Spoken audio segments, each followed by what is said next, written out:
Assalamualaikum warahmatullahi wabarakatuh. Perkenalkan, nama saya Rama dengan NIM 2201066211. Sini saya akan membuat video presentasi mengenai judul kimia kombinatorial. Kimia kombinatorial adalah pendekatan dalam ilmu kimia yang fokus pada sintesis stimulan sejumlah besar senyawa terkait, dikenal sebagai pustaka. Pustaka ini dapat digunakan dalam berbagai proyek penemuan, terutama yang melibatkan throughput screening.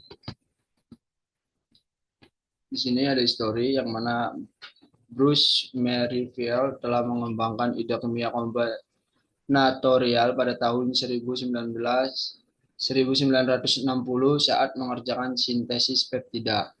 Bruce menerima hadiah Nobel untuk penemuannya tentang sintesis fase padat pada tahun 1982.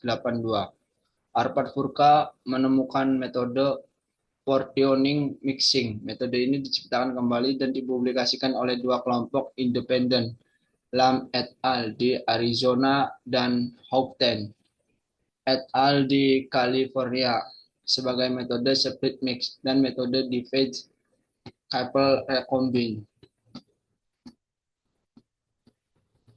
Kemudian ada Max Anis.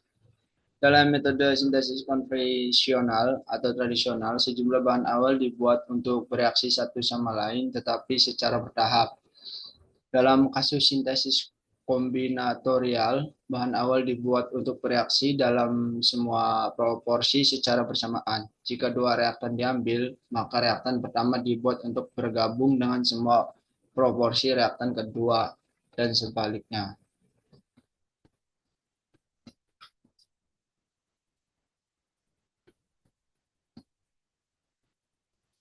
Sini ada random library sama kombinatorial library.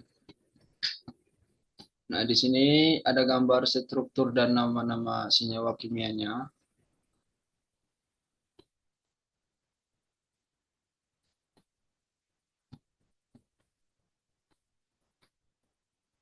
Untuk teknik quiz in combinatorial synthesis.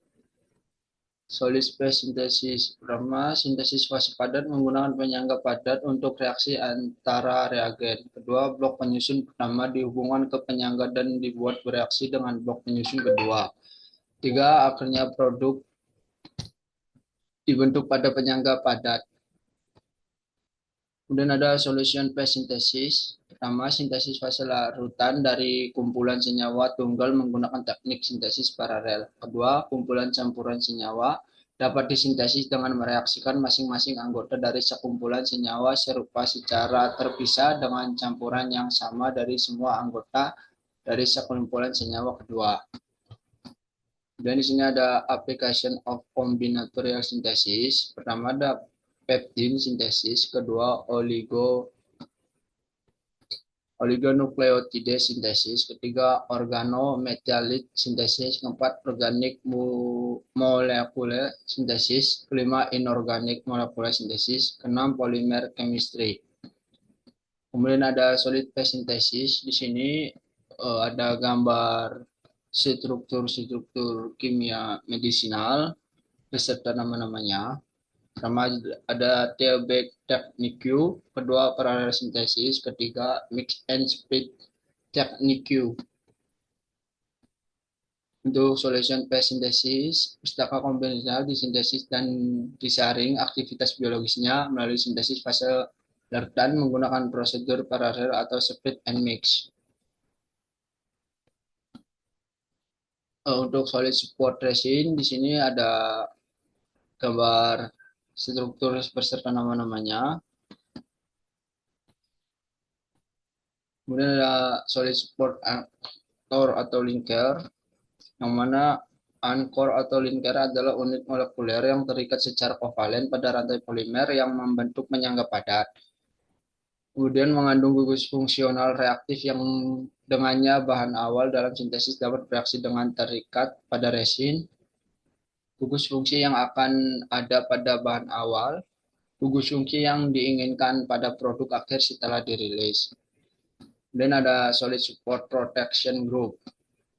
Di sini ada struktur Boch sama Fmoch.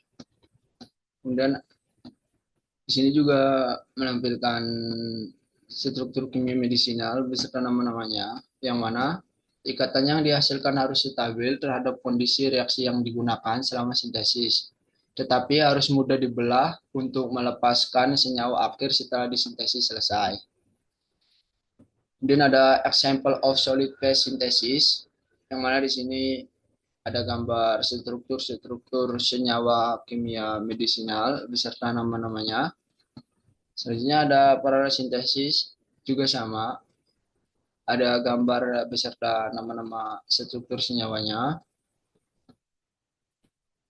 Mix mix and split technique, sama juga di sini ada gambar struktur beserta nama-nama senyawanya.